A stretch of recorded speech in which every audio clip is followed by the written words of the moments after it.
athetha ngelinye lamazwi athethwa nguThixo. Haleluya. Ilizwi lethu lokuqala singalifumana kuLuka 23 ivesi 34.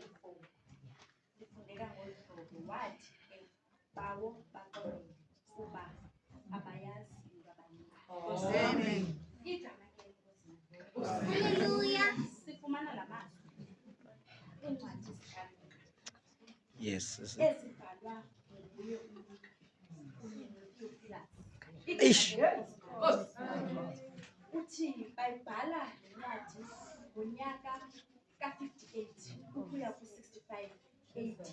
Igama ke lenkosi ungolwesihlanu ngo-9 ixesha. Amen. Kusekuseni simbona uYesu ejinga emnqamlezweni. Izandla kunye neenyawo zakhe zibethelelwe izikhonkwane.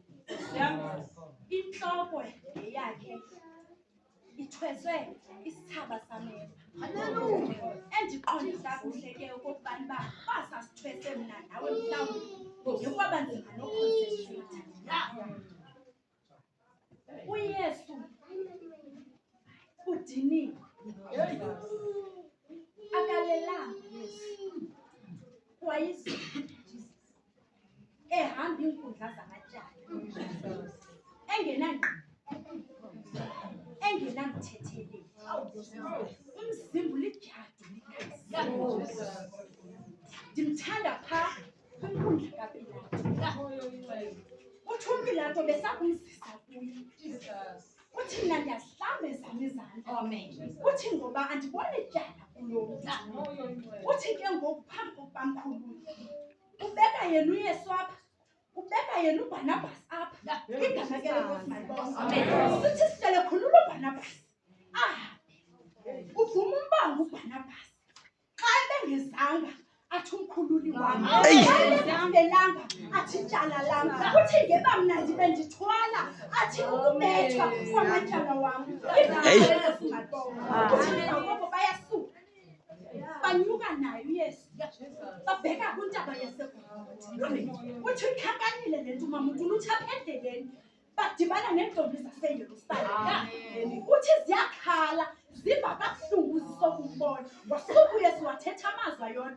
Uthi izintombi zaseYerusalem musani ukundililela, zilileleni nina kunye nabantwana benu. Uthi xa kunje umntu omanzi obekela phi na kowomileyo. Endiqonda kakuhle okokubana into wayeyichaza ngokuthetha la mazwi wayesithi xa kunje kuye ekholiwe engenzanga nto, obekela phi na emntwini ongazaniyo nathi. Uthi bayithenga.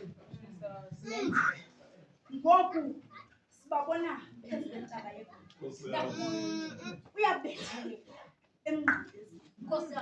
Uthi kukho indoda egama ibizwa kuthiwa nguSkipiyoni. Uthi le ndoda yazalwa inamehlo adidekileyo, endingathi xa ndiyibiza ndithi yayiyingqemu le nto. Kodwa uthi ithe yakubethelela iqhenkwane sokuqala, uthi lataka igazi lachaphazela kuyo emehlweni. Uthi kwanjengoko ajika amehlo kaSkipiyoni astraight.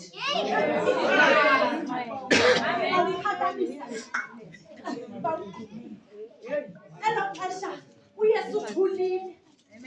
uYesu uvana amehlo, unyamezele iintlungu athi zomnqamlezo. Elo xesha i-force of gravity iyamtsala, imtsalela kuyo. Iziqhenkwane wayebethelelwe ngazo zimbambile, azivumi okokuba makaye kuyo. Kwasuka kwakrazuka imisipha kuYesu. Igama ke lenkosi malibonke. Uthi sewabhalile kanjani amehlo wakhe, uyayiva ingxolo. Uthi apha ezantsi kweenyawo zakhe, uthi makakavula amehlo ajonge. Uthi xa efika uyababona benza amaqashiso ngeengubo zakhe, ngokuba babemkhululile iingubo zakhe. Uthi bamnxibisa ingubo ebomvu engathi yile ndiyinxibileyo. Uthi asakubajonga uzaliseka umbhalo athi benza amaqashiso ngeengubo zam, ubelana ngazo. Uthi usakuyibona Mkhosi wamazulu yonke lento wakhathaza uthi wabamba intshuntshe phezulu ezulwini ulindele nje iqhelo elizawutsalwa nguyesu athi ndisibuncado kuni kodwa ndichaza into enye ngoyesu bayenzile yonke into kuyo uyesu bambethile uyesu eyona nto balibele uyenza kuye ukumvala umlomo uthe sakubajonga wabona okokubana abantu abayazi into abayenzayo badinga uqonelwa wajongana noyesu uqobo wathetha namazwi wathi bawo baqonele uthi ngoba bayazi into abayenzayo kayesu uyathandaza uyesu uthandaza intshaba akaqala uthandaza beke wathandaza ayingene eGetsemane wathi mayidlulele ndile wathi zingabi kukuthanda kwami izingabi ukuthanda kwami elo xesha uviphumba lokuthi uthemba uyesu ubacelela uxolo apha kuthixo wabo ebeke wayithetha ke uthixo athi le nto yoxolo xa abafundi bakhe besithi Nkosi sifundise uthandaza uthi zenithi nina xa nithandaza bawatsho semazulwini uthi kodwa pha kulo mthandazo ukhankanye uxolo uthi zenibaxolele abanonayo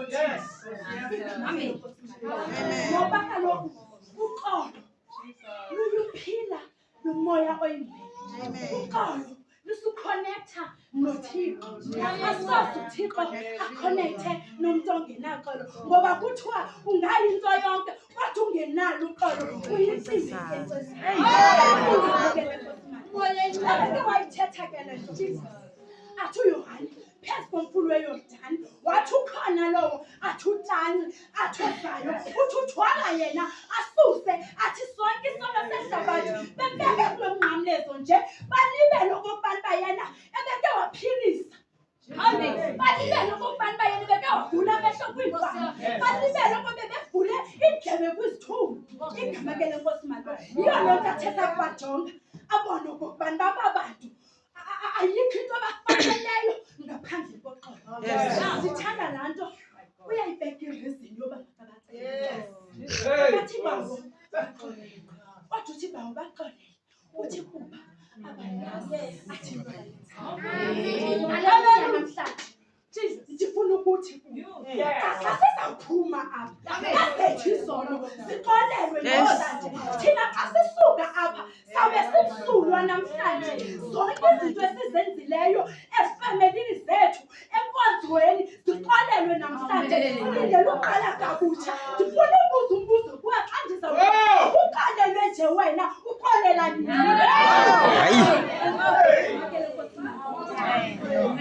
uxolelwe nje wena uxolelwa nini uyesu uxolile ebethiwe kwahlekiswa ngaye engenzanga nto kodwa kababanga mntu ungasichiba koko uvele wabacelela uxolo ucelela nini uxolo wena olwakutshaba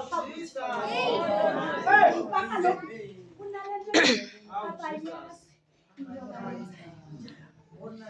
xa uxolela umntu awuxoleli yena kuphela uxolela yena ube uzikhulula ngoba kaloku ingqubo ibamba into ezininzi yiyo loo nto kunyanzeleke okokubana uba sisebenzise uxolo igama ke lenkosi mali asizawuphuma namhlanje athi kule pasika ndifuna uzuzibuza umbuzo lo mntu owakuvisa kabuhlungu lo mntu owakwenza into wade wabeka isitepu entliziyweni yakho wathi uyabona ubani soze ndide ndimxolele phuma kweso siqalo kaloku uyesu usinika